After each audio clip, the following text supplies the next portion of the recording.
Բարի օր, Հանրային ռադիոյի եթերում առանց տողատակի հաղորդաշարի հերթական թողարկումն է, ես Լևոն Սարդարյանն եմ, եւ այսօր իմ զրուցակիցն է Ապրի Արմենիա վերլուծական կենտրոնի ավագ գիտաշխատող ռազմաքաղաքական հարցերով փորձագետ Լեոնիդ Ներսիսյանը, բարև ձեզ։ Բարև ձեզ։ Պարոն Ներսիսյան, դեռ շատ քիչ է խոսվել, ես մի քիչ զարմացա ճիշտ ասած այս թեմայով։ Խոսքը վերաբերում է Միացյալ Նահանգների ներկայացուցիչների պալատում ընդունված արդեն օրինագծի մասին, որ արդեն պետք է գնա Սենատի հաստատմանը, որտեղ խոսք է գնում, որ ի թիվ այլ երկրների, եթե չեմ սխալվում, առաջին անգամ հիշատակվում է Հայաստանի անունը ռազմական գործակցության իմաստով։ Այսինքն մինչև այդ եղել է ռազմական նպատակներով օգնության տրամադրում, այս դեպքում արդեն մի քիչ այլ օրինագիծ է, խոսքը վերաբերում է երևի կբացեք այդ ինչի մասին է այնտեղ հիմնականում, բայց այդ թվում նաև ռազմական հետախուզության տվյալների փոխանակման եւ այլն, հիմա ինչի մասին է նախ այս օրինագիծը հասկանանք, դուք արդեն որպես այդ գործի մասնակից բացատրեք։ Դե սկսենք նրանից, որ հիմա Հայաստանի ու ԱՄՆ-ի հարաբերությունները ուրիշ ստատուս ունեն եւ դա արդեն ռազմավարական գործընկերություն է եւ վերջի փաստաթուղթը, որ ստորագրեց, որ Ռուբիոն կարճ այցելեց Երևան, այնտեղ բավականին լուրջ մաս ունի այդ փաստաթուղթը հենց ռազմական համագործակցության պահով, ռազմական արդյունաբերությունների նաեւ համագործակցության պահով, որը բնականաբար մենք չենք ունեցել եւ հիմա Հայաստանը ունի բոլոր հնարավորությունները ԱՄՆ-ի հետ ընդլայնել այդ ոլորտում համագործակցություն։ Մինչև երբ Վինսը եկավ Հայաստան, Վենսը, Միացյալ Նահանգների փոխնախագահ, հիշում եք, շատերը այդպես հրճվում էին, ուրախացել էին, ասում են, հա տեսեք 4 հատ դրոն բերեց, տվեց ու վերջ, դրանով ավարտվեց։ Հիմա փաստորեն չի ավարտվել։ Հիմա էլի եմ հարցնում, մի քիչ ավելի ընդլայնված, ինչ է սա իր հետ բերելու, եթե Սենատը հաստատի։ Ինչ որ գումարով, ինչ որ բյուջե օգնության հետ կապված, օրինակ, չգիտեմ, պայմանական ինչ որ կրթական, օրինակ, կուրսերի, որ իրար հետ կարելի անցնես, ինչ որ զորավարժությունի, ինչ որ կարող է լինի, ասենք ասենք ռազմական ինչ որ պրոդուկցիա, դա չի լինելու, կարծում եմ, որ ինչ որ ֆանտաստիկ մեծ գումար, բայց մյուս կողմից պետք է հասկանալ, որ մի գումար ստեղից, մի գումար այնտեղից քո բյուջեն սաղ իրար հետ մեկը դա արդեն ավելի ավելորդ ռեսուրս չի լինում ստեղ։ Համել միշտ կարելի է փորձել ինչ որ այդ փոքր օգնությունն էլ ուղղել ինչ որ մի հատ նեղ, բայց կարևոր խնդրի լուծման ուղղությամբ։ Իսկ երբ որ ասում են եկան 4 հատ դրոն այդ տալ արտահայտությունը Հայաստանում շատ եմ լսել, ոչ մեկ ոչ մի բան չի տալիս, Հայաստանը առնում է, սկսենք դրանից, այդ առաջի մենք գնել ենք, ինչ որ մի հատ առաջի պետք է գործարկելներ, թե չլներ այդները, հիմա այդ առաջիններ, դրանից հետո ամեն անգամ ավելի դա լինելու է հեշտ, արագ ու էֆեկտիվ այդ գործարքները։ Շատ մասնագետներ, փորձագետներ, չնայած նրանք շատ չեն, բայց եղածներից շատերը հույս ունեն, որ Միացյալ Նահանգների հետ գործակցությունը հատկապես կանդրադառնա Հայաստանի ռազմաարդյունաբերության վրա, այսինքն տեխնոլոգիաների փոխանակում ասվածը կսկսի աշխատել արդեն մեր ներսում, հաշվի առնելով, որ նաև տեխնոլոգիական գիգանտներն են այստեղ սկսելու աշխատել, այսինքն այդ գործը շատ հեշտանում է այն իմաստով, որ այդ միկրոչիպերը, որոնք անհրաժեշտ են լինելու, ասենք, նույն անդոթաչումների համար հարվածային կլինի, հետախուզական կլինի, անհրաժեշտ են լինելու, չգիտեմ, տեղորոշման ինչ-որ տեխնոլոգիաների համար արտադրվելու են արդեն Հայաստանի Հանրապետությունում, բայց անհրաժեշտ է լինելու, որպեսզի դրանք կիրառման ձևերը Միացյալ Նահանգները գոնե մասամբ փոխանցեն Հայաստանի Հանրապետության։ Ըստ ձեզ նման գործակցություն Վաշինգտոնի հետ հնարավոր է թե ոչ։ Կարծում եմ, որ այսօրվա մակարդակում հարաբերությունները արդեն ինչ որ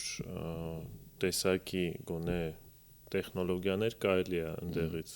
ստանալ, ես նկատի ունեմ կոմպոնենտային բազան, օրինակ, չգիտեմ, դրոնի օպտիկա պայմանական, դա արտադրելը ստեղ չեմ կարծում, որ դա շատ արագ մենք դրան հասնելու ենք, բայց օրինակ ճիշտ կոմպոնենտներ գնել եւ համադրել, դա կարծում եմ հնարավոր է Ֆրանսիայի հետ արդեն ինձ թվում է բավականին երկար ժամանակ հնարավոր հիմա եթե ԱՄՆ-ի հետ ոչ թե եթե այլ հիմա դեպի ընդլայնվել է գնում դա նաև ուրիշ երկրների համար է օրինակ որ Հայաստանի հետ հանգիստ կարելի է աշխատել որովհետև շատ ՆԱՏՕ-ի երկրների համար իրանք նայում են ԱՄՆ-ն ինչ է անում իրանք հետևում են Այսինքն եթե Միացյալ Նահանգների հետ գործակցությունը որոշակի մակարդակի հասնում է, նշանակում է նրանց մյուսների համար դա կանաչ լույսի պես մի բան է։ Մյուսների մի մասի համար ամենակիչը, ասենց ասեմ։ Հասկացա։ Հիմա տեսեք, այս իրավիճակում, որ մենք հիմա ունենք, այսինքն խոսքը վերաբերում է դիվերսիֆիկացիային, այդ թվում նաև ռազմական ոլորտ։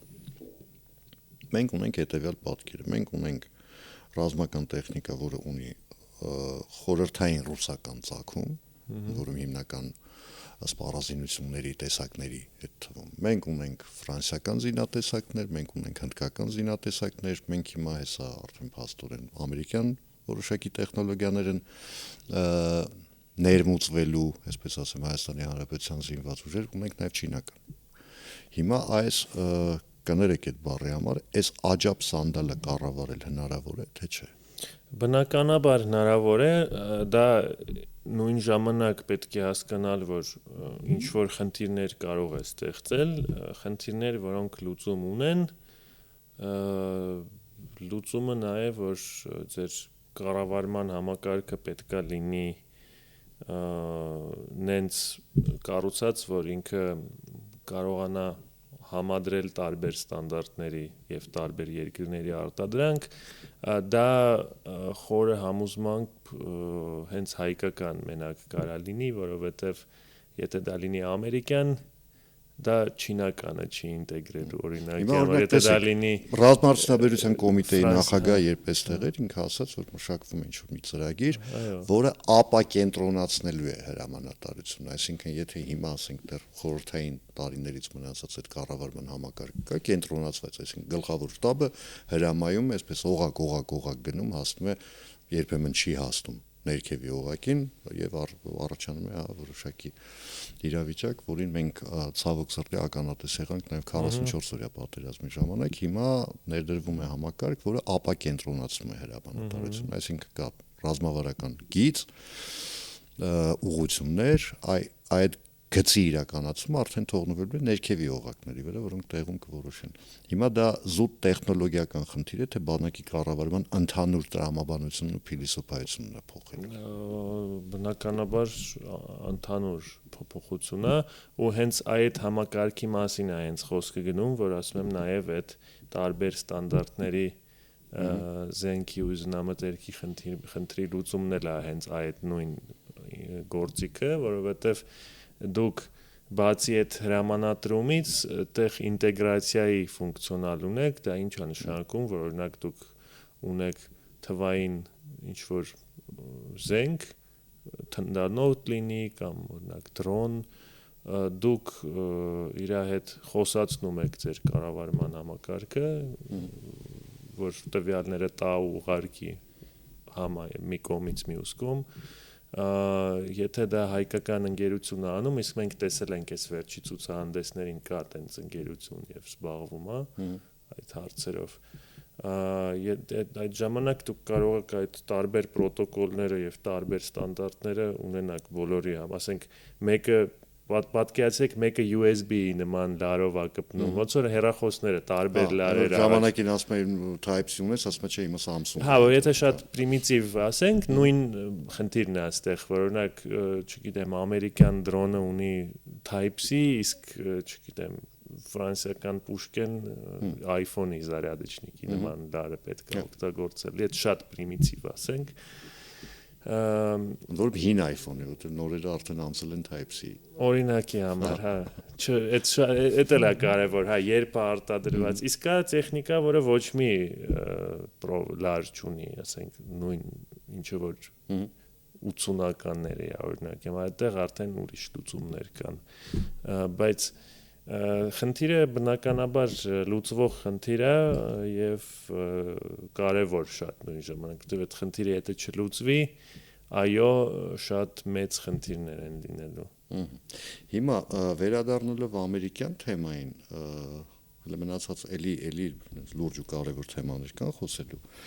այս ամենի հետ կապված, բայց ամերիկյան թեմային վերադառնալով տեսեք, մենք ունենք ռազմավարական գործակցության համաձայնագիր Միացյալ Նահանգների հետ եւ այս ամեն ինչի մասին մենք քիչ առաջ խոսում ենք Միացյալ Նահանգների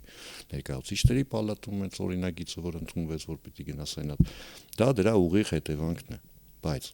Վաշինգտոնը իմանալով երբեք ոչինչ հենց այնպես չի անում։ Հասկանալի է, որ Վաշինգտոնը ունի այստեղ շահեր,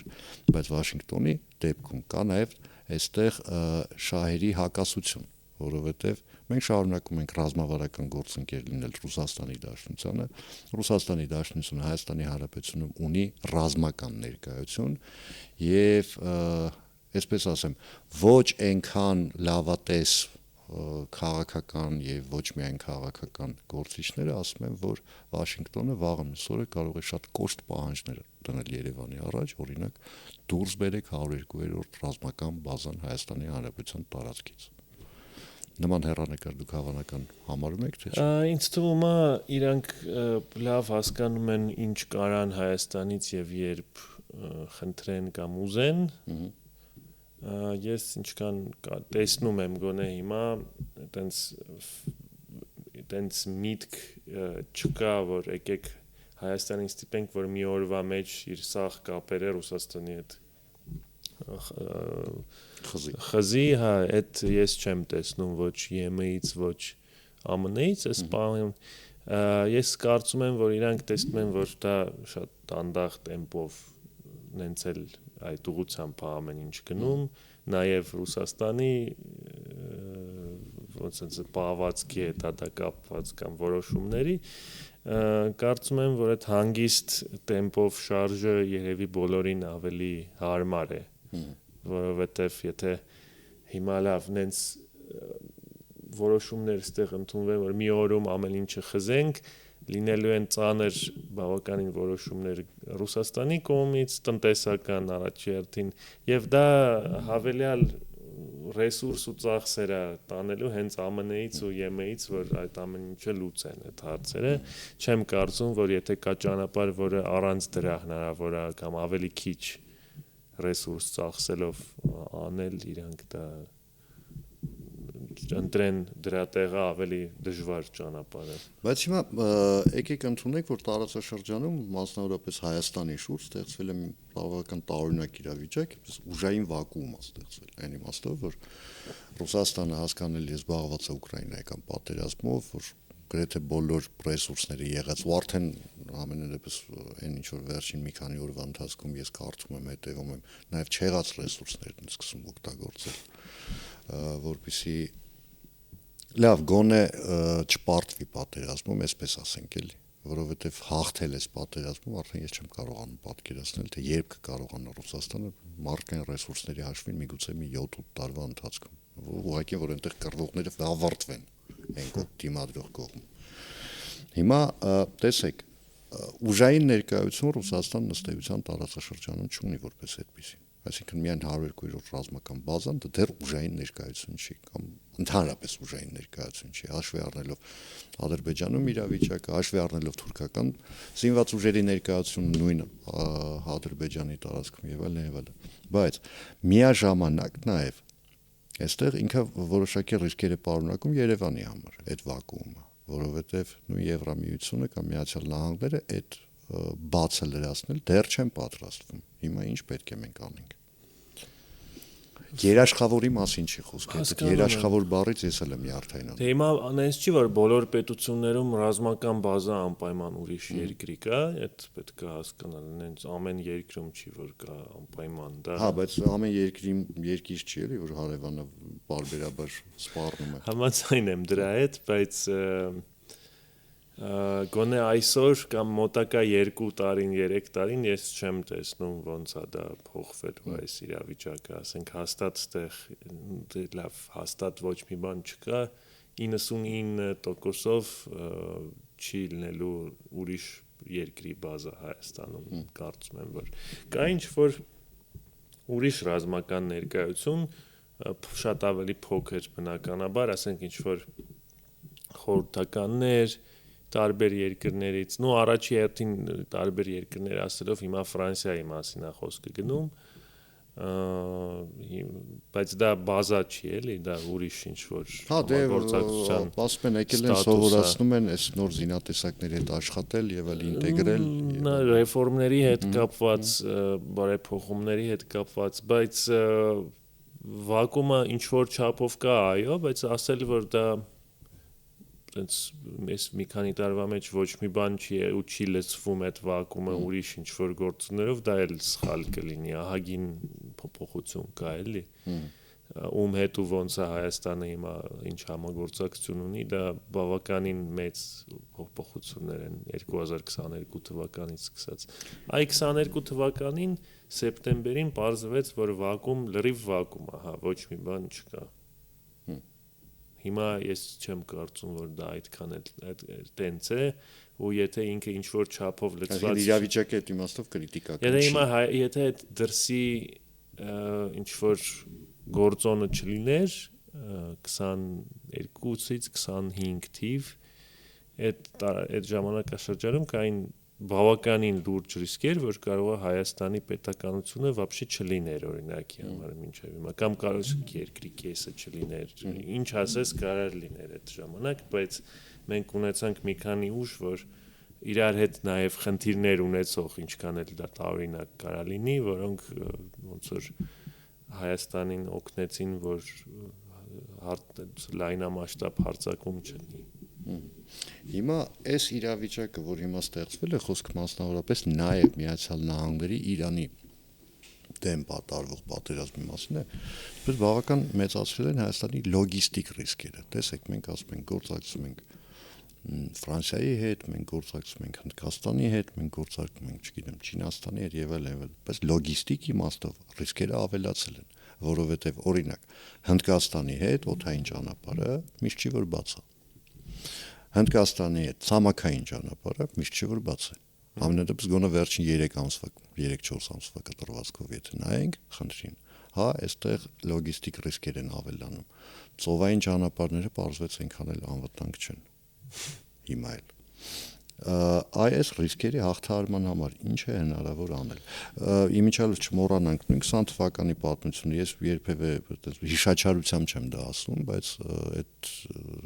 դաս պետք է քաղել, չմոռանանք, որ 2020 թվականին Վրաստանի Հանրապետությունը փակեց իր օդային ճանապարհը Հայաստան եկող ռազմական բեռնափոխադրումների համար։ Այսինքն ցանկացած բայ այդ իրավիճակը կարող է կրկնվել։ Դե ես չկան հասկանում, նենց չի, որ հիմա էլ տենց շատ հեշտ է Վրաստանով Հայաստան։ Չէ, հեշտ չի, բայց հնարավոր է։ Բերել։ Դա էլ ոչ մի տեղ։ Դա էլ նայած ով է համոզում, չէ։ Երևի կարելի է ենթադրել, բայց պետք է հասկանալ, որ ձեր նկարագրածից մի մասը ցավոք մեզնից որևէ ձևի կախված չի, ասենք Իրանն ու ԱՄՆ-ն պատերազմում են, թե չէ, երևի Հայաստանի չափ երկիրը Հայաստանի կշիռ, այսօրվա Հայաստանի կշիռ ունեցող երկիրը այդ դրա վրա ազդելու լծակ չունի կամ համարյա չունի։ Եթե մենք խոսանք ավելի լայն, այո, հիմա այդ ծովի հետ էլ կապված, ծև ծովի հետ կապված էլի մենք ինչ կարանք դրա հետ անենք, ցավոք չենք կարող ոչ մի բան անենք։ Երևի մենակ կարելի է խոսալ, որ պետքա ինչ-որ պլան A ունենք, այսօր պետք է գոնե B ու C ունենալ, որ ինչ-որ լավ, օրինակ այս երկրի նավերը հիմա էլ չեն գործում, եկեք, բայց արդեն համարը հեռախոսի ունենք ուրիշ ընկերության, ուրիշ երկրի, որ կարելի է դրանով օգտվել։ Շատ էլի պրիմիտիվ, եթե մակարդակով ասենք։ Վերջին տարբերակով կարելի է WhatsApp-ով զանգել Դոնալդ Թրամփին։ Հիմա, բայց պետք է զանգել ինչ ասել, այստեղ մի ուրիշ բնականաբար շատ ավելի կարևոր բան է Թուրքիայի հետ սահմանը մի օր կբացվի, թե չէ վերջը։ Եթե բացվի, եթե նույնիսկ բացվի, ես չեմ կարծում, թե Թուրքիան ռազմականի համար թույլ կտա իր տարածքով Հայաստանի Հանրապետություն ռազմականը չէ, բայց օրինակ տնտեսական մնացած ինչ որ տեսակի ապրանքի եւ կրուզերի համար ինչ խնդիր։ Դե հասկանալի է, թե Թուրքիան սահմանը բացում է, մենք միանգամից մտնում ենք Եվրամիության մաքսային գոտի։ Ուզում սահման անցնում ենք ու մտնում ենք այնտեղ։ Հիմա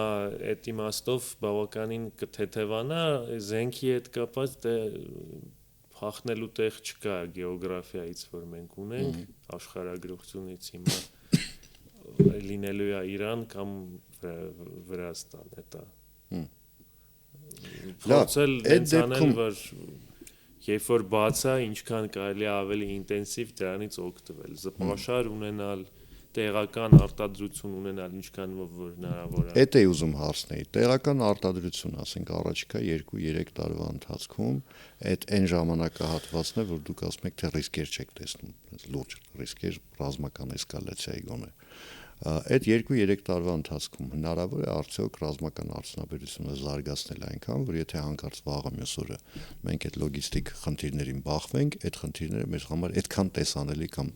զգալի չլինեն Հայաստանի։ Նայեք, Հայաստանը էլի սենց ասենք, մոտակա 10-15 տարին չի ունենալու հաստատ ռազմաարդյունաբերություն, որը ամեն ինչ կարող է արտադրել։ Դա հնարավոր չի մեր այսօրվա ռեսուրսով, կարող է 15 տարի հետո լրիվ ուրիշ մենք ինչ-որ պատկեր ունենանք,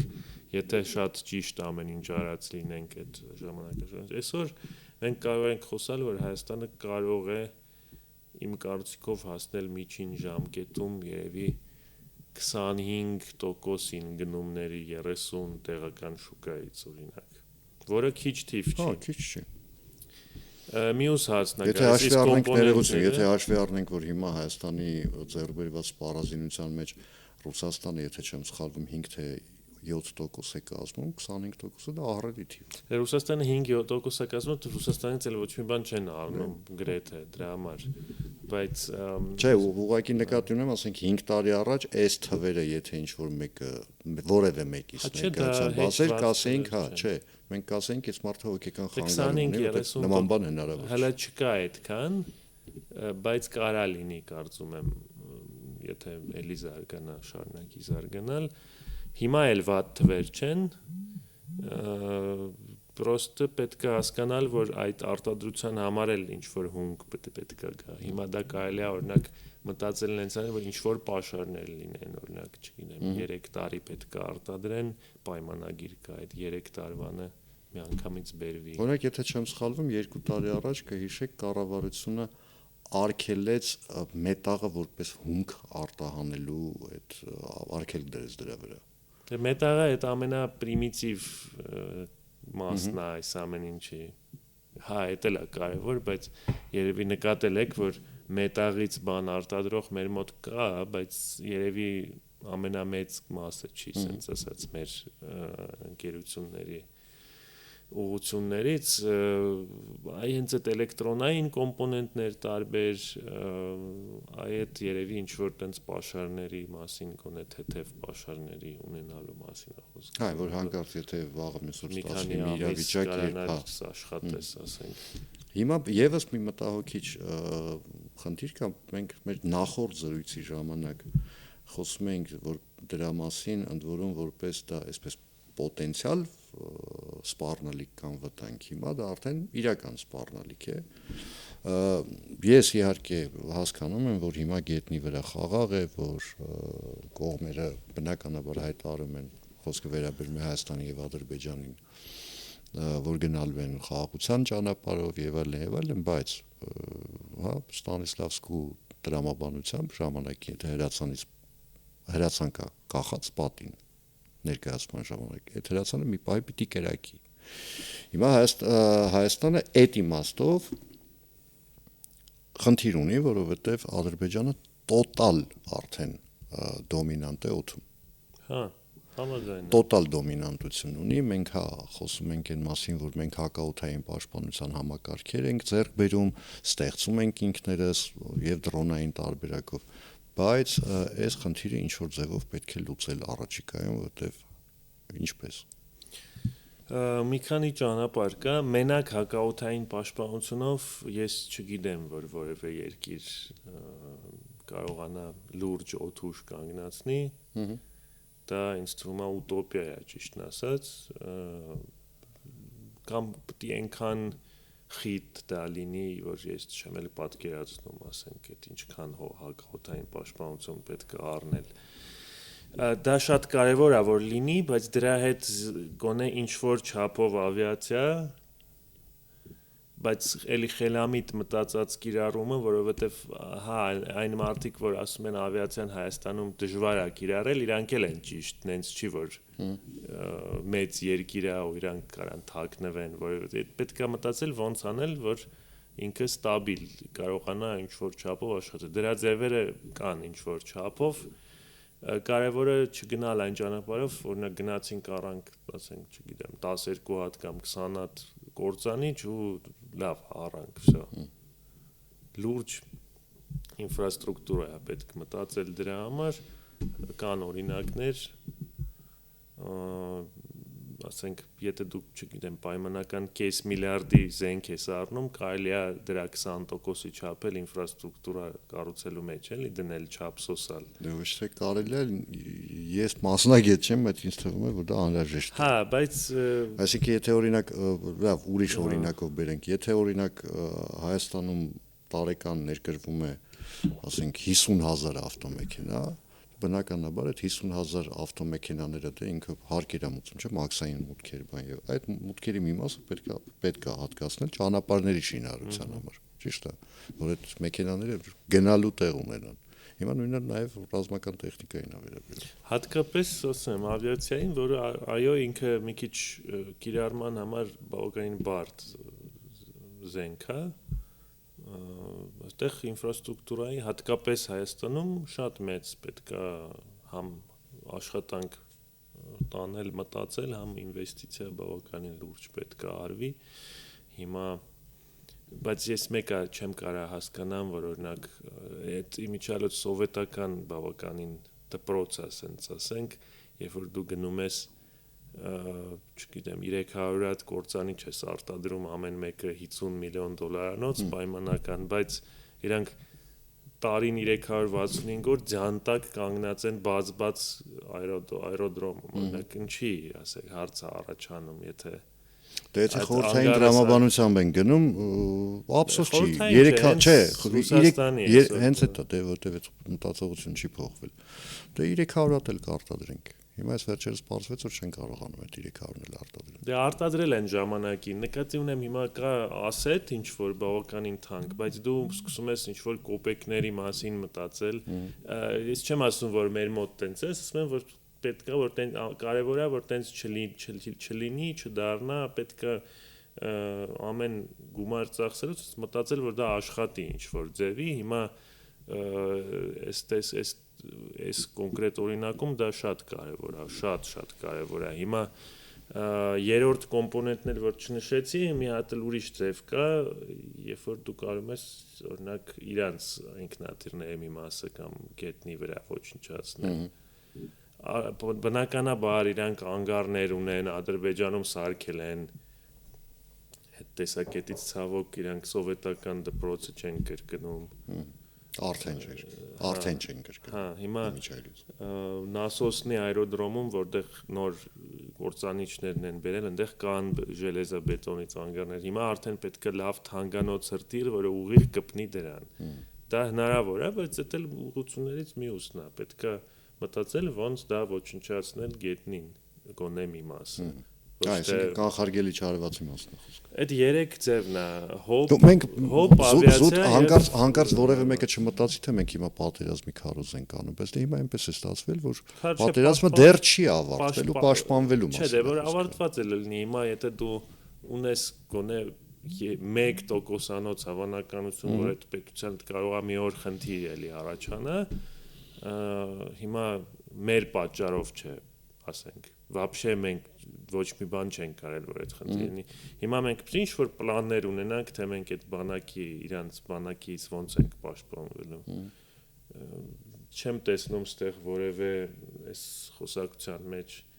խրախուսում նրան, որ եկեք հարձակվենք Ադրբեջանի վրա կամ ցանկացողը կգտնի։ Չէ, դե դրա մասին խոսք չկա հիմա, կարծում եմ, որ այստեղ ամեն ինչ պարզ է, հիմա եթե դու բանակդ պետք է տրանսֆորմացնես, ոնց տրանսֆորմացնես, ինչի հիման վրա, Ինչ որ պիտի խնդիրներ ձևավորես, հասկանաս ինչ պրոբլեմ կա կամ կարա լինի, մենք կարողա տերորիստների դեմ ենք մենակ պատրաստվում պատերազմել, թե կարողա օրինակ ինչ որ իրավիճակ լինի, որ ինչ որ պետությունների մեջ կռիվ լինի, ստիպված լինենք ինչ որ ձևի այդ ամեն ինչի մեջ մտնել։ Կարծում եմ, որ այսօր ամեն ինչը աշխարհում ցույց է տալիս, Այսպես թե այնպես այդ բոլորը հիմա այդ միջպետական պատերազմներին են էլի սկսել պատրաստվել։ հին հռոմեական խոսքը միևնույնն է ուժի մեջ սիրիս պաչեմ պարաբել։ Հա, բայց 20 տարի մոդա էր աշխարհում, որ ստեղ այդ մոդան չի հասել երբեք, բայց այն counter-terrorist operation-ների էին սաղ բանակները Եվրոպայում պատրաստվում, այդ պատերազմ մեծ չի լինելու, հիմա այդ դուրս է եկել, սաղ էլի պատերազմի են պատրաստում։ Երևի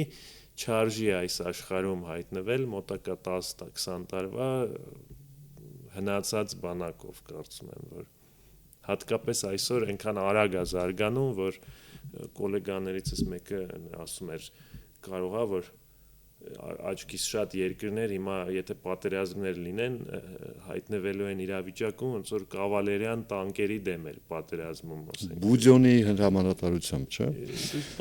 41 թվականին քիչ որ շատ երկրներ են ունեցել այդ խնդիրը, Պոլշան, Գերմանիայի այդ խնդիրը նայեցներ։ Կարելի է այդ իրավիճակում էլ հայտնվել հիմա շատ արագ ու շատ հեշտ օրինակ։ Այ չէ ուզի։ Շնորհակալություն։